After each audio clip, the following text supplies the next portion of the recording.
comme le dit Saint Père Jean 23, est bien l'Église de tous, mais surtout l'Église des pauvres.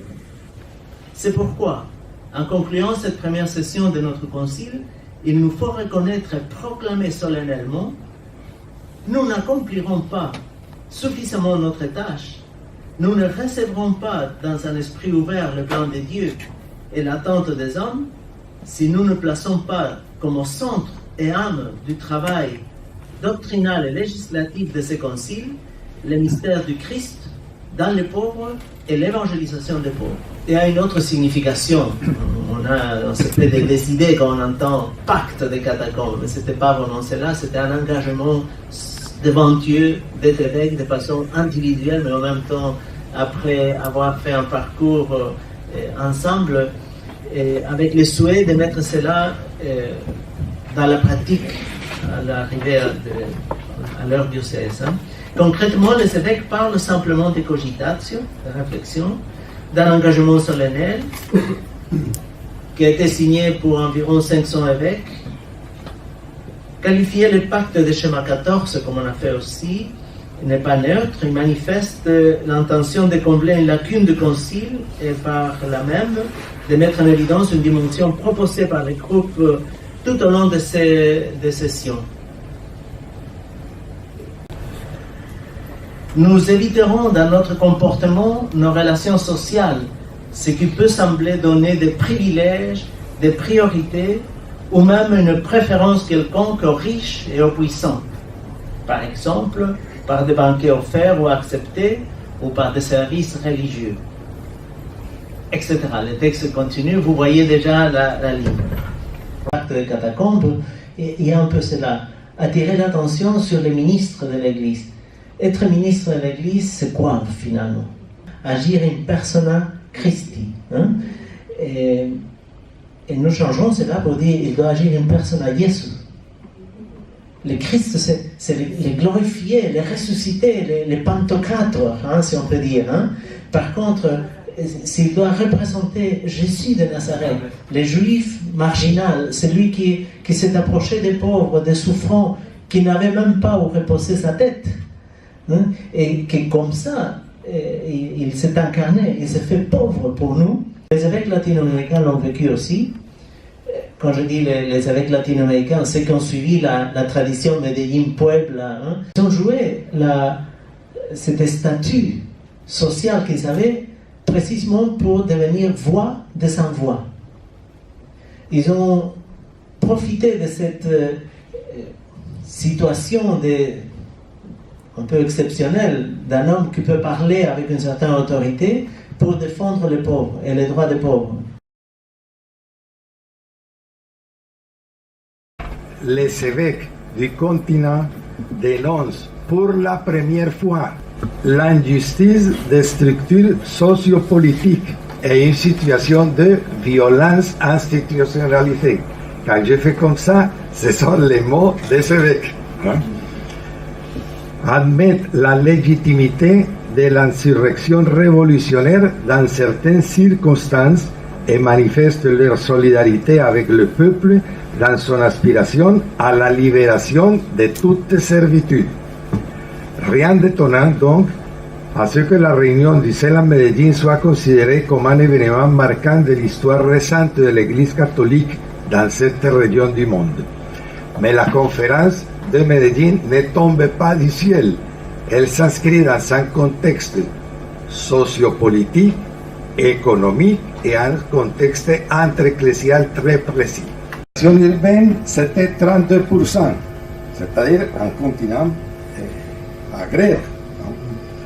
En 1960, 49,4% habitants de ville.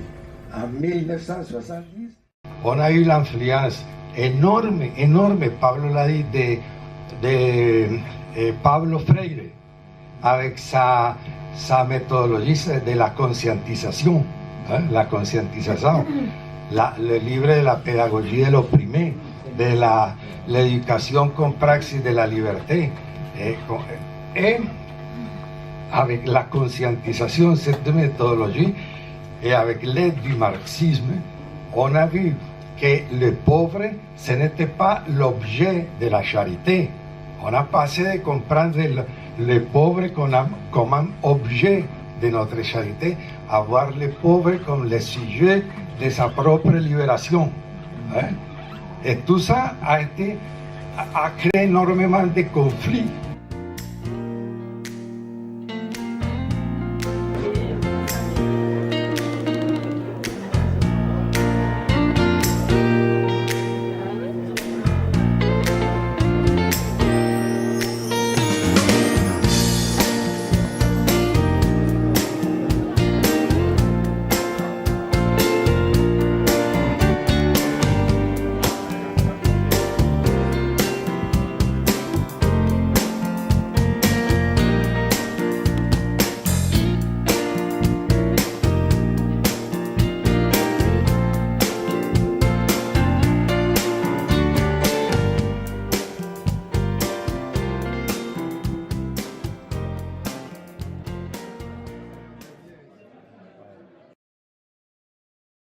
La pauvreté misère est le manque du absolument nécessaire pour une vie digne.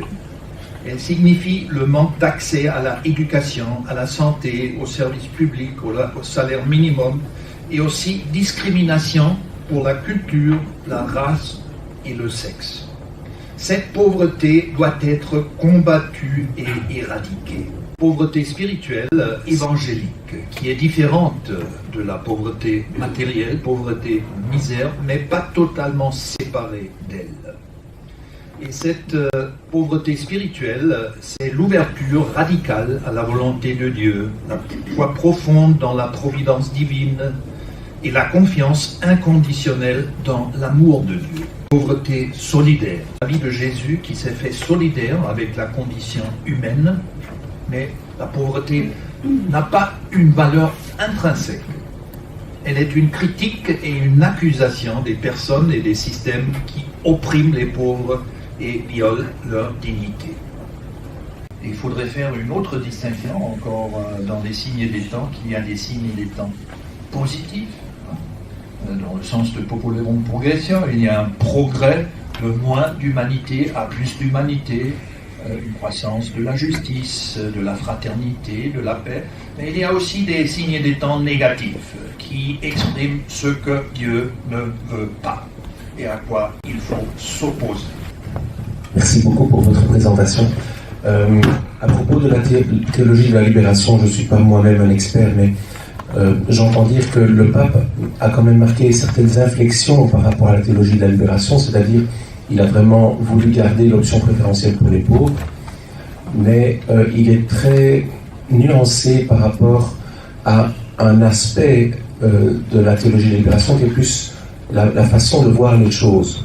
Et ce, à deux égards. Le premier, c'est qu'il y a dans l'influence sans doute de la philosophie hégélienne et peut-être du marxisme, ce qu'on pourrait trouver comme une certaine apologie de la contradiction. Il suffit de s'opposer pour ensuite trouver un résultat meilleur pour tout le monde.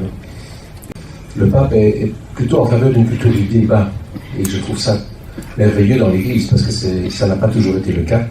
Donc la diversité est une chance, mais pas nécessairement l'opposition.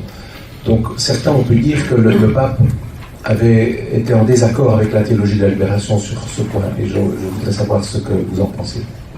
Et il y avait des théologies qui se sont inspirées davantage aussi de la pensée, de la philosophie marxiste, de la dialectique. Je suis d'accord que François, il prend certainement tout à fait au sérieux ce qui est le cœur, le centre de toutes les théologies de la libération, l'option préférentielle pour les pauvres. Gutiérrez, il disait, la théologie de la libération, c'est 90% en Belgique, option pour les pauvres.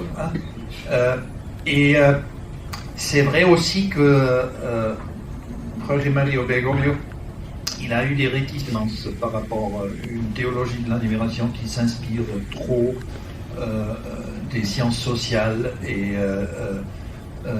de l'idéologie marxiste. 4 situations, contextes différents, qui ont donné, en fait, des théologies de la libération qui sont pas identiques.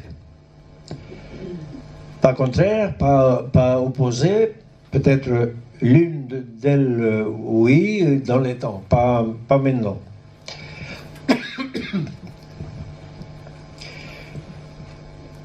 On pourrait parler alors des 4 écoles de la théologie de la libération que je vais vous proposer, prises surtout au début de leur chemin,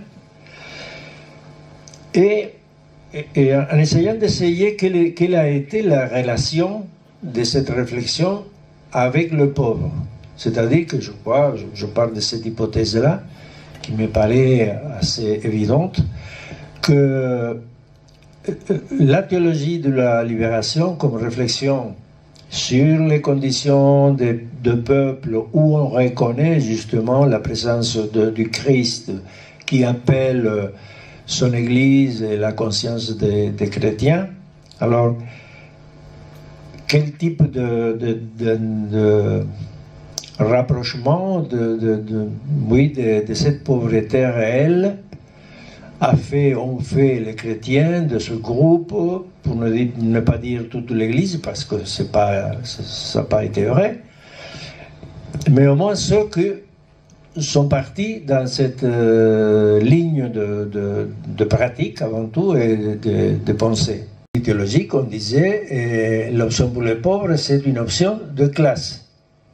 Hein? Ça vient du langage des catégories aussi marxistes. On était plus souple que ça, mais quand même on disait, pas seulement dans les PO, c'est une option de classe. Bon. Et ça c'est comme je disais, l'origine.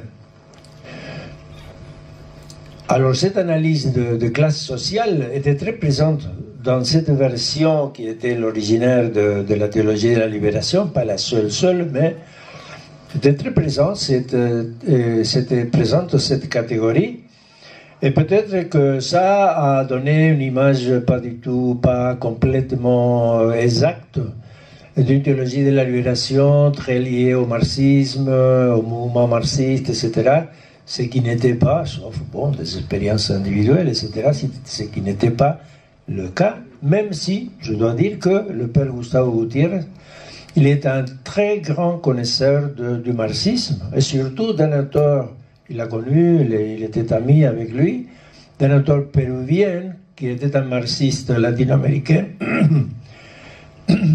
très influent, très important, très originel aussi, qui s'appela José Carlos Mariátegui. Hein? La nation, le peuple, pour eux c'est plus ou moins la même chose, la nation et l'empire. Ce qui est l'empire c'est surtout les États-Unis, mais bon, après les évolutions de l'histoire économique, des puissances dans le monde, ça peut varier. Mais en tout cas, c'est ça, la nation contre l'empire, l'empire contre la nation, Argentine dans ce cas, et à l'intérieur, c'est le peuple et l'oligarchie. Voilà, merci pour cet exposé éclairant, pour nous permettre de comprendre que la théologie de la libération, c'est pas un bloc théologique ficelé, mais que ça part de réalités vécues, de contextes différents, et que c'est donc en prise avec des réalités différentes entre chacun des pays que vous avez décrits.